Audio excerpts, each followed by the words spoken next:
vu à cause de la peur des hommes de Dieu changer, diluer le vin de la parole, changer leur parole, changer leur façon de prêcher. Oh, je suis en train de dire aujourd'hui que je ne pourrai jamais trafiquer l'évangile, jamais trafiquer la parole de Dieu. Jamais.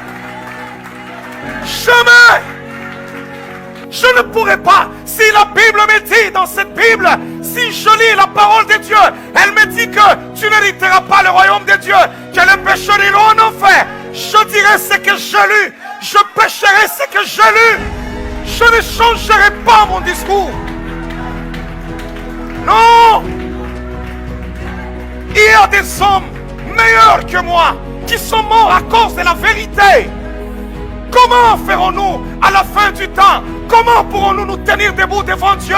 Le regarder droit dans les yeux. Regardez Pierre, regardez Paul, regardez les autres qui ont été sciés, qui ont été décapités, qui ont subi l'humiliation. Mais eux n'ont pas flanché les genoux. Nous voulons sauver nos petites filles. Mais cependant, cette génération est en train de mourir dans le péché. La colère de Dieu se révèle du ciel contre toute personne qui détient la vérité captive. Je ne prêche pas l'évangile pour provoquer quelqu'un. Je ne prêche pas l'évangile pour m'attirer une sympathie. Je prêche la volonté de Dieu. Si dans mon bureau, le Saint-Esprit me met à cœur de prêcher sur telle chose ou telle chose, je me lèverai le matin tant que je le souffle de vie et je prêcherai la vérité. Pourquoi devons-nous avoir peur de prêcher la vérité? Pourquoi? Parce que Goliath fait peur. Laisse-moi te dire, tu ne pourrais pas mourir si Dieu n'a pas dit tu mourras. Aucun homme n'a le pouvoir sur ta vie. Seul Dieu a le pouvoir sur ta vie. Vous sous-estimez la puissance du Dieu des cieux, la gloire du Dieu de la Bible, la gloire de celui qui siège dans les cieux, qui domine toutes choses. On a pris les apôtres, on les a fouettés, on leur a interdit de parler au nom de Jésus. La Bible dit aussitôt qu'ils sont sortis, ils arrivent à la porte du temple, ils parlent encore au nom de Jésus. Les prédicateurs de cette génération ont peur.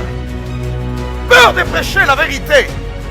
Peur de dire ceci. Les autres te diront même, écoute, tu vas t'attirer des problèmes, laisse seulement ça. Non, pourquoi je dois laisser seulement ça? Ce qui est écrit dans ma Bible, c'est ce que j'enseigne. C'est ce à quoi je crois. Daniel a été accusé, a été jeté même dans la fosse au lion. Lorsqu'on a cherché, on a trouvé que non, roi, il y a quelqu'un qui ne fait pas ce que tu as dit. On a dit, ok, comment est-ce qu'on peut l'avoir? On va fouiller dans les lois de son Dieu. Shadrach, Meshach, Abednego ont été saisis, jetés même dans la fournaise en temps du feu. Est-ce que suis-je meilleur qu'eux? Nous sommes comme des condamnés à mort, des gens que Dieu a saisis pour porter le flambeau dans cette génération corrompue, afin de prêcher l'évangile, pour que les âmes soient sauvées. La parole déclare à la loi et au témoignage. Si l'on ne parle pas, il n'y aura point d'aurore pour le peuple. Il faut que les gens qui sont dans les ténèbres écoutent la parole de Dieu, que Jésus-Christ est mort pour eux, que les pécheurs n'hériteront point le royaume de Dieu.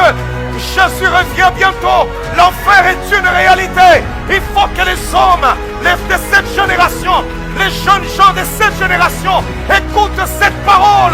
Mais où sont les prédicateurs audacieux? On a peur de Goliath. Lorsqu'il fait juste un pas, on regarde son aspect, on a vite peur. Nous restons là-bas avec un Dieu, on dirait des contes de fées. Non, mon Jésus à moi, il est vivant.